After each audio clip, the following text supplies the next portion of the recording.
أعوذ بالله السميع العليم من الشيطان الرجيم من همزه ونفخه ونفثه بسم الله الرحمن الرحيم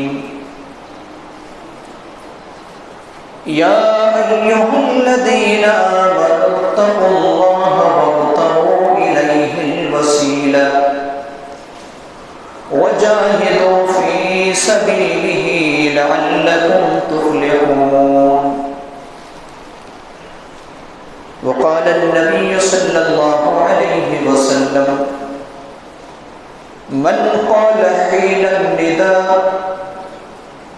اللهم رب هذه الدعوة التامة والصلاة القائمة آت محمدا الوسيلة والفضيلة وابعثه مقاما محمودا الذي وعدته حلت له شفاعتي يوم القيامة.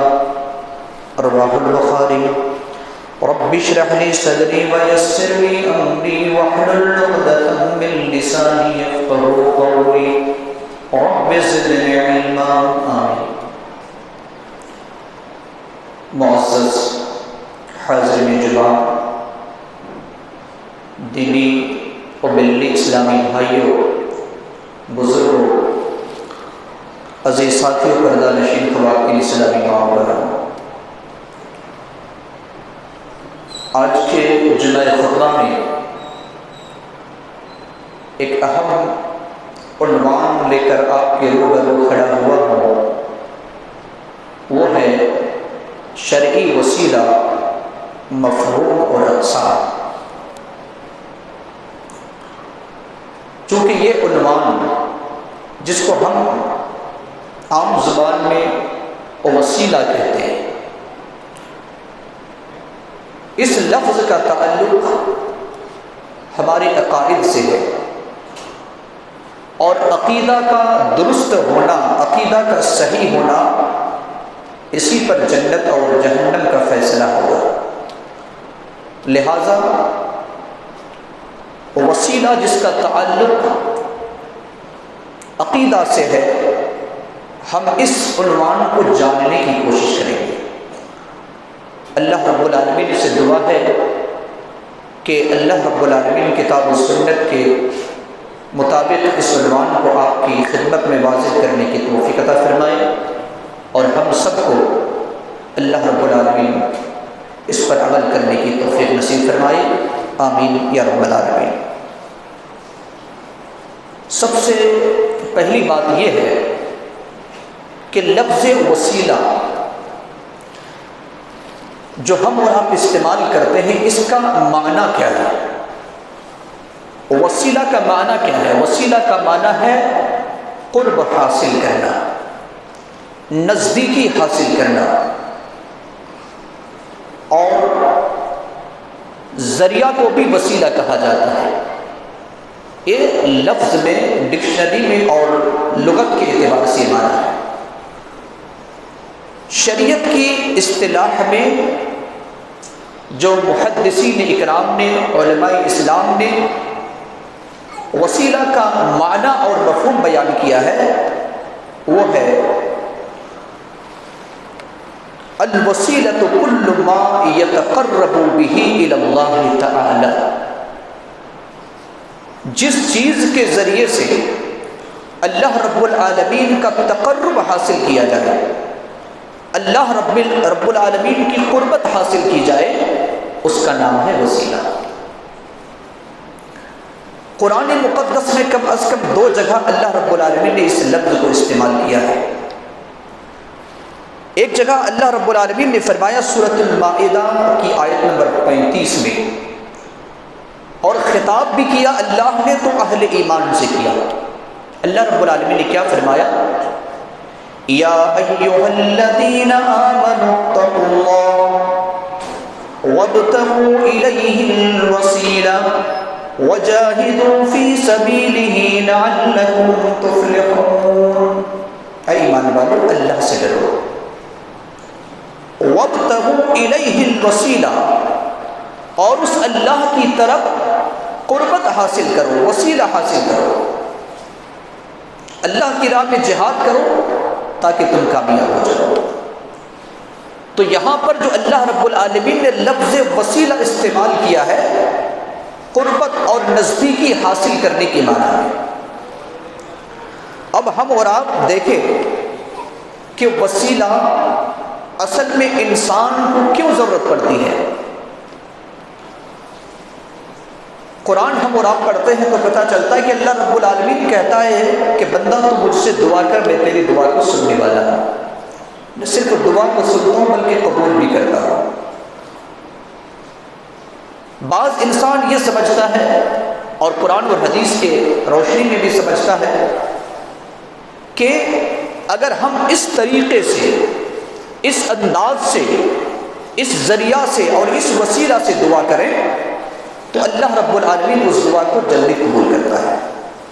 تو اس اعتبار سے وسیلہ کی دو قسمیں بنتی ہیں، ایک کا نام ہے جائز وسیلہ اور دوسرا کا نام ہے ناجائز وسیلہ۔ ایک کا نام ہے مشروع وسیلہ اور دوسرے کا نام ہے غیر مشروع وسیلہ۔ تو آئیے ہم اور آپ دیکھتے ہیں کہ مشروع وسیلہ کیا کیا ہے۔ کتاب و سنت میں تقریباً 6 طریقے بتائے گئے ہیں، اگر ان 6 طریقوں کو اپنایا جائے تو یہ جائز اور مشروع وسیلہ ہوگا، یعنی اس کے ذریعے سے انسان اپنی بات کو اللہ کی بارگاہ میں یا اللہ رب العالمین کے یہاں پر وہ پیش کر سکتا ہے اور اللہ اس بات کو قبول کرے گا۔ لیکن ان 6 کو محدثین اکرام نے 3 حصوں میں تقسیم کیا اور کہا کہ یہ 6 نہیں، اصل میں یہ 3 ہی قسمیں ہیں۔ پہلی قسم کیا ہے؟ پہلی قسم یہ ہے کہ انسان جب اپنی بات کو اللہ کی بارگاہ میں پیش کرے تو اللہ کے جو بہترین نام ہیں، جس کو اسماء حسنی کہا جاتا ہے، ان کا وسیلہ لیا جائے۔ اور قرآن نے، اللہ رب العالمین نے ہمیں اور آپ کو قرآن کے اندر اس کی تعلیم دی ہے۔ مثال کے طور پر سورۃ الاعراف کی آیت نمبر 180 میں اللہ رب العالمین نے فرمایا وَلِلَّهِ الْأَسْمَاءُ الْحُسْنَى فَادْعُوهُ بِهَا، اللہ کے بہت سے اچھے اچھے نام ہیں، پس تم ان نام سے اللہ کو پکارو۔ یعنی ان ناموں کا وسیلہ لے کر، مثال کے طور پر ایک بندہ گنہگار ہے تو اللہ رب العالمین کا نام کیا ہے؟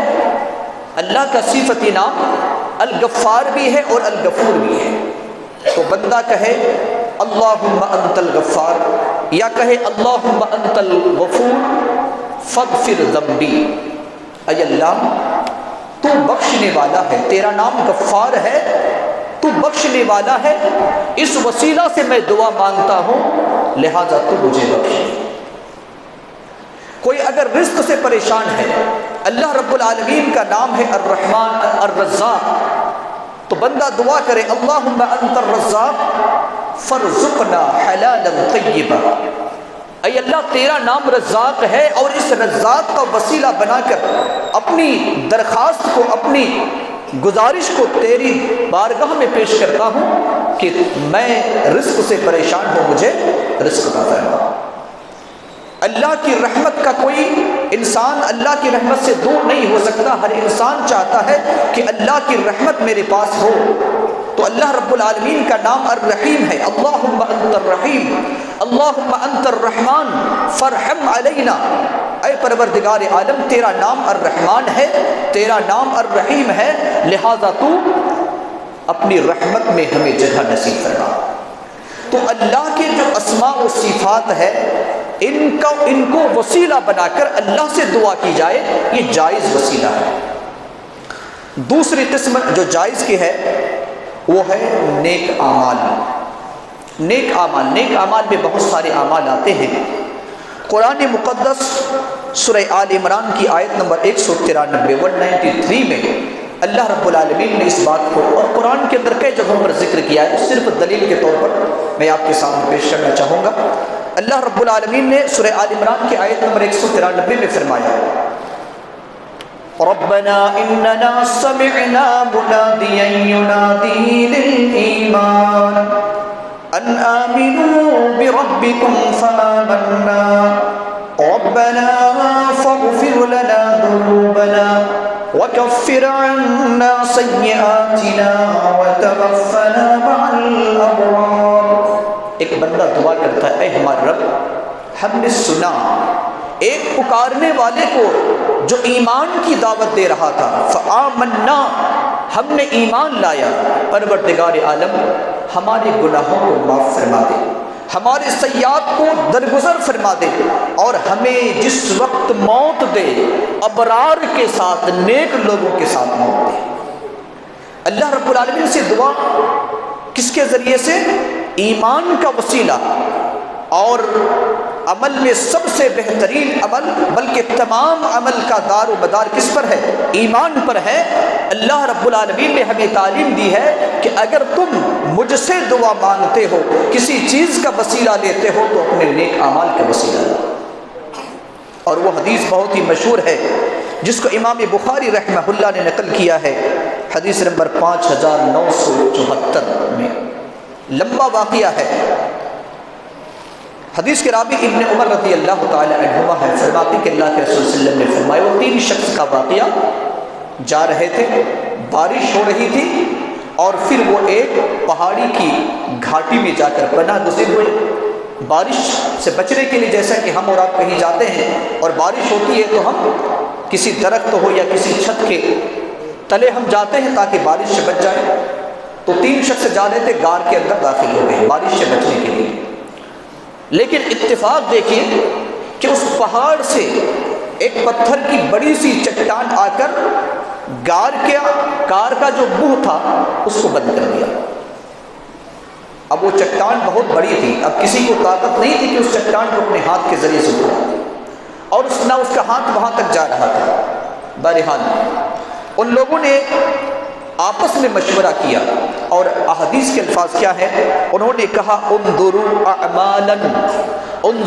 اعمالا عملتموها للہ خالصتا فادعوا اللہ بہا لعلہ یفرجها۔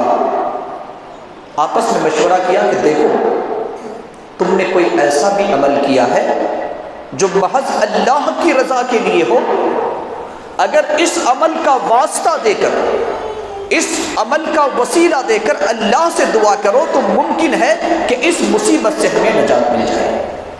حدیث پاک کے الفاظ ہیں، اللہ کے رسول صلی اللہ علیہ وسلم فرماتے ہیں کہ 3 شخص تھے، ایک والدین کا خدمت گزار، اب میں واقعہ لمبا بیان نہیں کرنا چاہتا ہوں، والدین کا خدمت گزار تھا،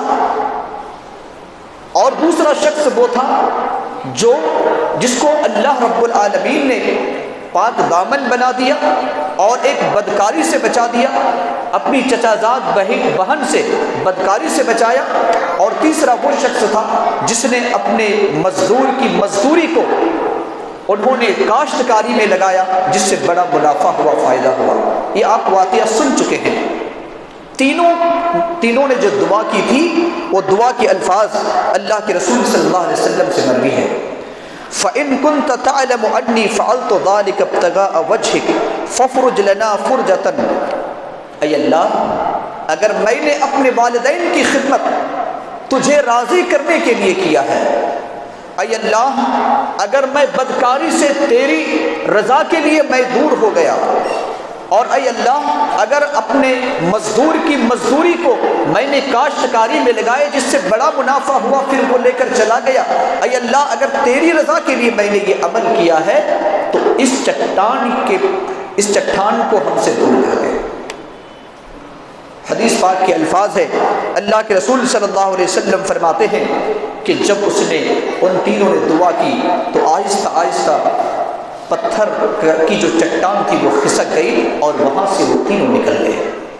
کوئی ذریعہ نہیں تھا، دعا انہوں نے اپنے نیک اعمال کو وسیلہ بنایا اور کیا، اور اللہ نے قبول کر لیا۔ اس سے کیا پتہ چلتا ہے کہ زندگی میں انسان کچھ ایسے نیک عمل کرے جو پوشیدہ ہو اور خالصتاً للہ ہو۔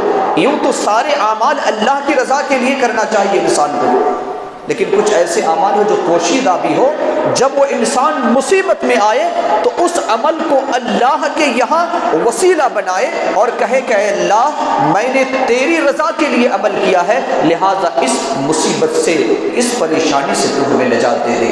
اگر اس انسان نے اللہ کی رضا کے لیے کیا ہے تو یقیناً اللہ رب العالمین اس وسیلہ کو قبول فرمائے گا اور اللہ رب العالمین اس مصیبت سے نجات دے گا۔ تیسری قسم، زندہ اور صالح انسان کا وسیلہ لینا۔ کس کا؟ زندہ اور نیک لوگوں کا وسیلہ لینا۔ سورہ یوسف آیت نمبر 97-98 میں 97 اور 98 پڑھیے۔ جس وقت حضرت یوسف علیہ السلام کے والد یعقوب علیہ السلام کو سارے واقعات کا علم ہو گیا اور کہا کہ میرے بیٹوں نے مجھ سے جو ہے غلطی کی ہے، اور بیٹوں کو بھی اچھی طرح سے اس غلطی کا احساس ہو گیا، اور سب کے سب جب یعقوب علیہ السلام کے سامنے آئے تو انہوں نے درخواست کی۔ یعقوب علیہ السلام نبی تھے اور کہا کہ گناہ تو بہت بڑا ہم نے کیا ہے، آپ کے ساتھ بڑی انصافی کی ہے، بے انصافی کی ہے، ناانصافی کی ہے کہ یوسف علیہ السلام کو ہم نے اتنے دن تک چھپائے رکھا، کنواں میں ہم نے ڈال دیا اور ہم نے کہہ دیا کہ بھیڑیا اسے کھا کر چلا گیا۔ آج وہ مصر کا وزیر خزانہ بن چکا ہے اور قحط سالی کے موقع پر ان سے ہم نے اناج لا کر کے کھایا، ہماری مہمان نوازی کی اور بہت کچھ۔ جب اپنے گناہوں کو سارے لوگوں کے سامنے جب ظاہر ہو گیا، یوسف علیہ السلام کے سامنے، بنیامین کے سامنے، باقی جو 10 بھائی تھے ان کے سامنے، ماں اور باپ یعقوب علیہ السلام کے سامنے جب یہ سارے گناہ کا اظہار ہو گیا تو ان لوگوں نے اپنے باپ سے درخواست کی اور کہا قالوا یا ابانا استغفر لنا ذنوبنا انا كنا خاطئین، اے میرے ابو جان، اے ہمارے باپ، ہم سے جو ہے ہمارے حق میں آپ استغفار کریں، اللہ سے معافی مانگیں، اللہ ہمارے گناہوں کو بخش دے، کیونکہ ہم ہی خطا کار تھے، ہم ہی گناہ گار تھے، ہم سے ایسی غلطی کا ارتکاب ہو چکا ہے، لہٰذا پروردگار عالم ہمیں ابو جان رب کی بارگاہ میں ہماری دعا کو پیش کریں، ہماری مغفرت کو پیش کریں۔ تو یوسف علیہ السلام کے والد یعقوب علیہ السلام نے کیا کہا تھا؟ قال سوف استغفر لکم ربی انہ هو الغفور الرحیم، ان قریب میں تمہارے حق میں اپنے رب سے استغفار کروں گا، یقیناً وہ بخشنے والا رحم کرنے والا ہے۔ اس سے کیا پتہ چلتا ہے کہ اگر کوئی انسان نیک اور صالح، بشرط کہ وہ انسان بحیات ہو، زندہ ہو، اگر کوئی وسیلہ لیتا ہے اور اس سے دعا کی درخواست کرتا ہے تو یہ بھی جائز وسیلہ ہے۔ آپ بھی نیک انسان سے دعا لے سکتے ہیں، استغفار کی بھی دعا لے سکتے ہیں، اللہ رب العالمین چاہے تو اس دعا کو بھی قبول کرے گا۔ تو یہ 3 قسمیں ہوئے جائز کے۔ پہلی قسم کیا ہے؟ اللہ کے اسماء و صفات کا وسیلہ لینا۔ دوسرے، انسان جو خود نیک عمل کرتا ہے اس کا وسیلہ لینا۔ اور تیسری قسم کیا ہے؟ انسان جو نیک اور صالح ہے اور زندہ ہے، بزرگ ہے، اس سے وسیلہ لینا۔ اب ناجائز وسیلہ، دوسری قسم ہے ناجائز وسیلہ، جو آج ہمارے معاشرے کے اندر عام ہے، اور وہ یہ کہتے ہیں، مثال دیتے ہیں کہ اگر ہمیں چھت پر چڑھنا ہو تو سیڑھی کی ضرورت پڑتی ہے، جج کے پاس جانا ہو کس کی ضرورت پڑتی ہے؟ جج کے پاس جانا ہو تو ہمیں کس کی ضرورت پڑتی ہے؟ وکیل کی ضرورت پڑتی ہے۔ بڑے وزیر کے پاس جانا ہو تو چھوٹے نیتا کی ضرورت پڑتی ہے۔ اس طرح کی مثالیں دیتے ہیں، گویا کہ ایسے لوگوں کے سامنے نعوذ باللہ اللہ کا مقام ایک چھت، ایک جج، ایک وزیر، کہ آپ کہہ سکتے ہیں کہ اللہ کی مثال، اللہ رب العالمین نے قرآن کے اندر کیا کہا؟ لیس کمثلہ شیء، اللہ کی مثل کوئی چیز ہے ہی نہیں۔ تو نعوذ باللہ تم نے اللہ کو چھت سے کیسے مثال دیا؟ تم نے اللہ کو ایک جج سے اور ایک بڑے وزیر سے کیسے مثال دے دیا؟ جو احکم الحاکمین ہے۔ اللہ قرآن مقدس کے اندر کیا کہتا ہے؟ سورۃ البقرہ آیت نمبر 186، وَإِذَا سَأَلَكَ عِبَادِي عَنِّي فَإِنِّي قَرِيبٌ أُجِيبُ دَعْوَةَ الدَّاعِ إِذَا دَعَانِ فَلْيَسْتَجِيبُوا لِي وَلْيُؤْمِنُوا بِي لَعَلَّهُمْ يَرْشُدُونَ۔ اے نبی صلی اللہ علیہ وسلم، جب آپ سے میرے بارے میں میرے بندے سوال کرتے ہیں تو کہہ دو کہ میں قریب ہوں۔ قرآن نے تو یہاں تک کہا، سورہ قاف اٹھائیے، نحن اقرب الیہ من حبل الورید، ہم انسان کے شہرگ سے بھی زیادہ قریب ہیں۔ اللہ کا علم اتنا قریب ہے کہ اللہ رب العالمین کا انسان کی جو شہرگ ہے اس سے بھی زیادہ قریب ہے۔ اللہ نے یہاں تک کہا انہ علیم بذات الصدور، تمہارے سینوں میں جو بات ہے اس کو بھی ہم جاننے والے ہیں۔ اللہ رب العالمین نے کہا کہ تم مجھ سے دعا کرو، میں تمہاری دعا کو قبول کروں گا۔ اس ساری چیزیں لہٰذا وہ بتاتے ہیں کہ اگر بڑے وزیر کے پاس جانا ہو تو ہمیں چھوٹے کا سہارا لینا پڑتا ہے، لہٰذا یہ جو بزرگ ہیں اور جو مر چکے ہیں، جو دفن ہو چکے ہیں، ان کا وسیلہ لیا جائے، کیونکہ یہ اللہ کی بارگاہ میں ہماری بات کو پہنچائیں گے۔ قرآن کیا کہتا ہے؟ اللہ رب العالمین نے سورۃ الاسراء آیت نمبر 57 کے اندر فرمایا، اور اس سے پہلے آیت نمبر 56 میں فرمایا ہے کہ جس کو تم وسیلہ اور ذریعہ سمجھ رہے ہو وہ تمہیں تکلیف کو دور نہیں کر سکتے اور نہ ہی وہ بدل سکتے ہیں۔ اللہ رب العالمین نے قرآن کے اندر تو یہاں تک کہا کہ جس کو تم پکارتے ہو اللہ کے علاوہ، اس کو تو اتنا بھی پتہ نہیں کہ اسے کب زندہ ہونا ہے۔ جب اتنا پتہ نہیں ہے تو تم کیسے اس کا وسیلہ لیتے ہو؟ اللہ رب العالمین نے خود کہا اولئک الذین یدعون یبتغون الی ربہم الوسیلہ ایہم اقرب یرجون رحمتہ ویخافون عذابہ، جن بزرگوں کا تم وسیلہ لیتے ہو، جو قبر میں مدفون ہے، جن کا تم وسیلہ لیتے ہو، یاد رکھو کہ وہ خود وسیلہ کے طلبگار ہیں، وہ خود رب کے تقرب حاصل کرنا چاہتے ہیں۔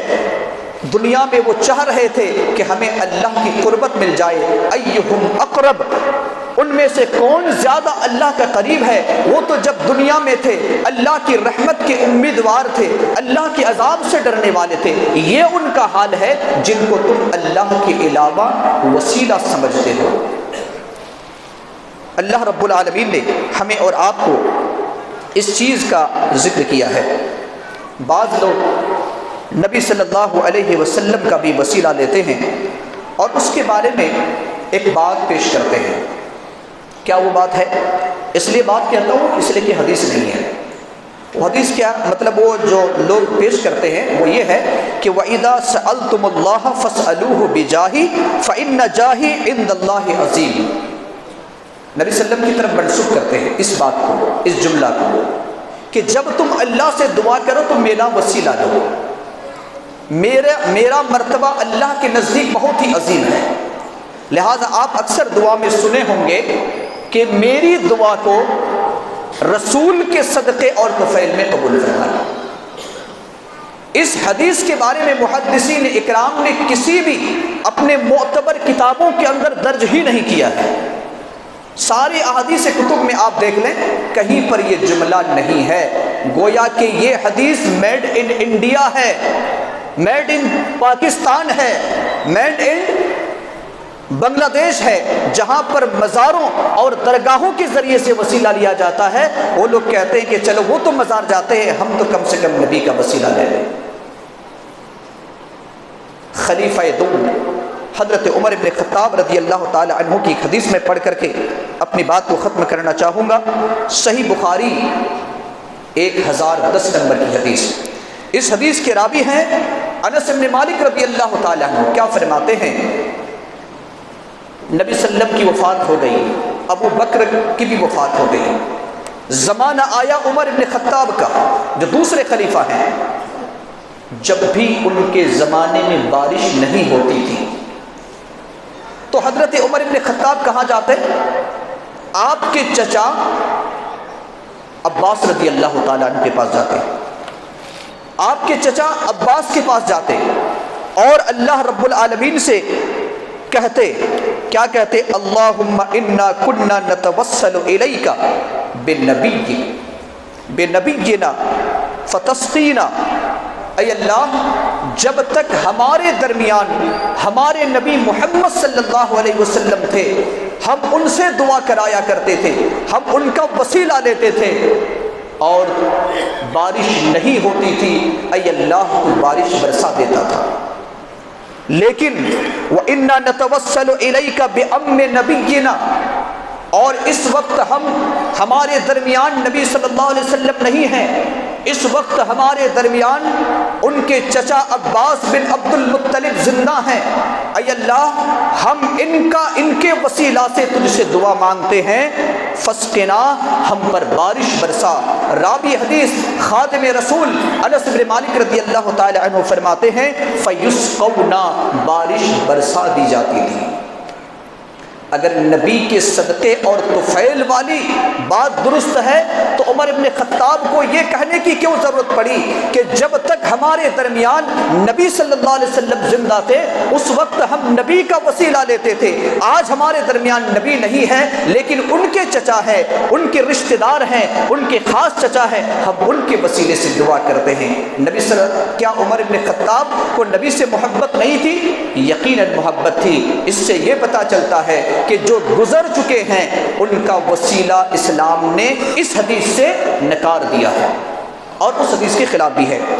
اور اسی طریقے سے آخری حدیث اللہ کے رسول صلی اللہ علیہ وسلم کی جو حدیث ہے صحیح بخاری 604 نمبر کی حدیث، اور یہ حدیث صحیح مسلم کتاب الصلاۃ کے اندر ہے، جابر ابن عبداللہ رضی اللہ تعالی عنہ اس حدیث کے راوی ہیں۔